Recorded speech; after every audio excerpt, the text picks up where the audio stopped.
The last couple of weeks, I would say, have been the hardest.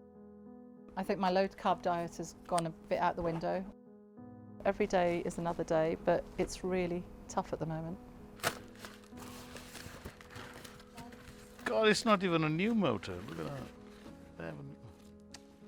that. Knowing what to cook, I think we're constantly having a discussion about what are we going to eat today. And for me, I have things that really don't, although they're low carb, I mean, I'm okay with what I'm doing, but I think she kind of struggles a little bit because she's still got a little bit of an addiction towards the carb stuff, I feel, because I think in the early stages, definitely she was actually just having a bit of the carbs. What are you doing? Don't do like that, because it really upsets me when you do No, it. I know, but what are you doing? That's not really helping. What are you doing? Okay? What are you making? I've had a real urge for chapatis and curry. So taking a reading before, I'm reading at about 5 to 6. Occasionally I'll hit an 8 in the morning. That's what alarms me. I've not really known why I hit an 8. I have confronted her a couple of times, which I've got recordings of on my phone. Yeah. Just because there is a pita bread in the fridge, you decided you want to have it, right? Why didn't you think the same of the tablets that you gave up overnight? Because I don't think it's the same thing. It's not the same thing. I just thought, oh, you know what, I'll just have a piece of rye bread because that's what was at hand. And actually resorting to that without thinking. Yeah, I just really fancied a bit of bread. And you had bread yesterday and today. It's a little bit more difficult for her because I think she's predominantly vegetarian, so it's a bit restricted in what she had.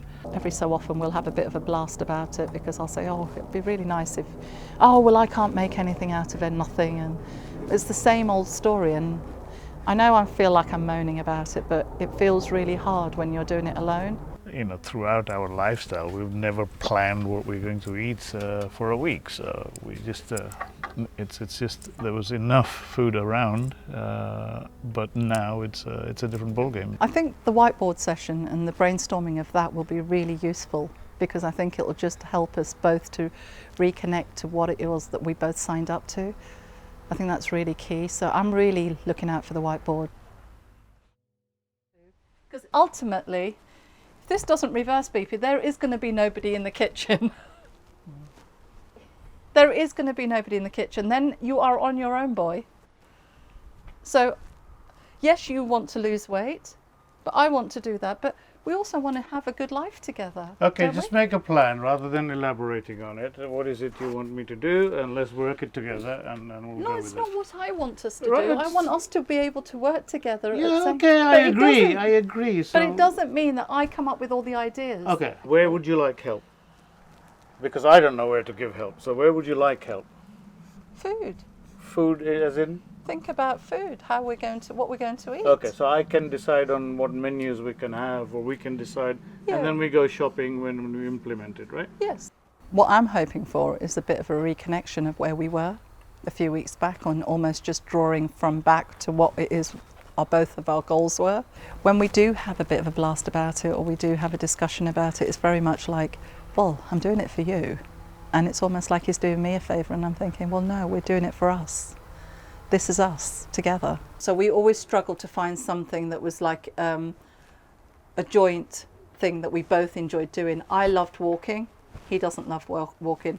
I've now resorted to the fact that that is something that he's never going to do with me. Look, you say you like walking, right?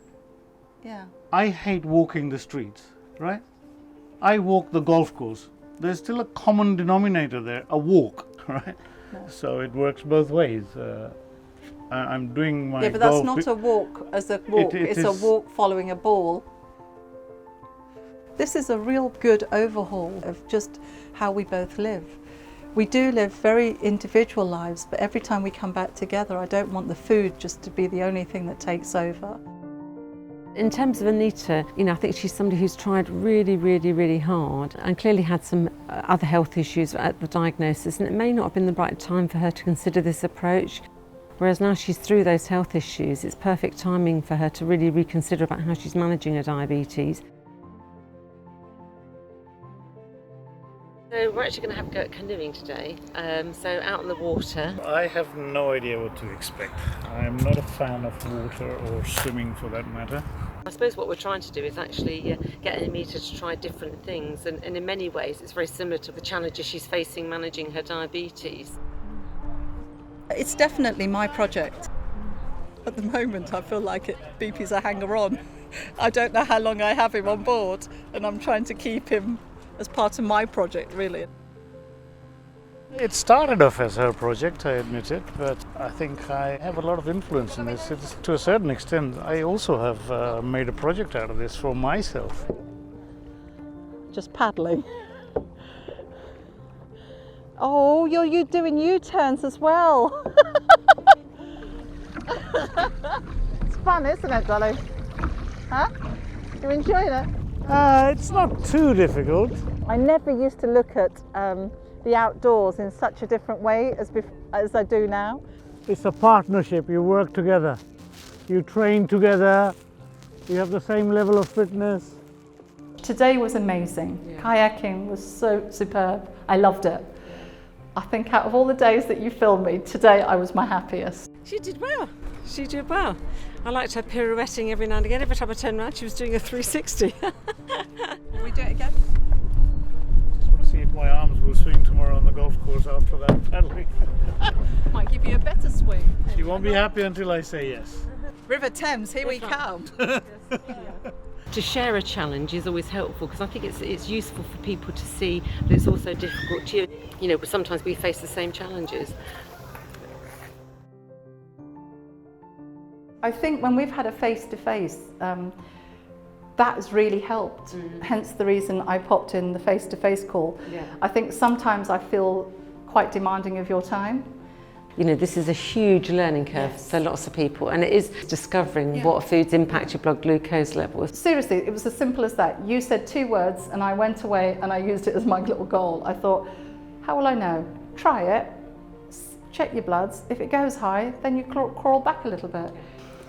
The overriding thing for me is actually how much support people need to do this. I think it's a huge challenge for the NHS, but I don't think it's one we should shy away from.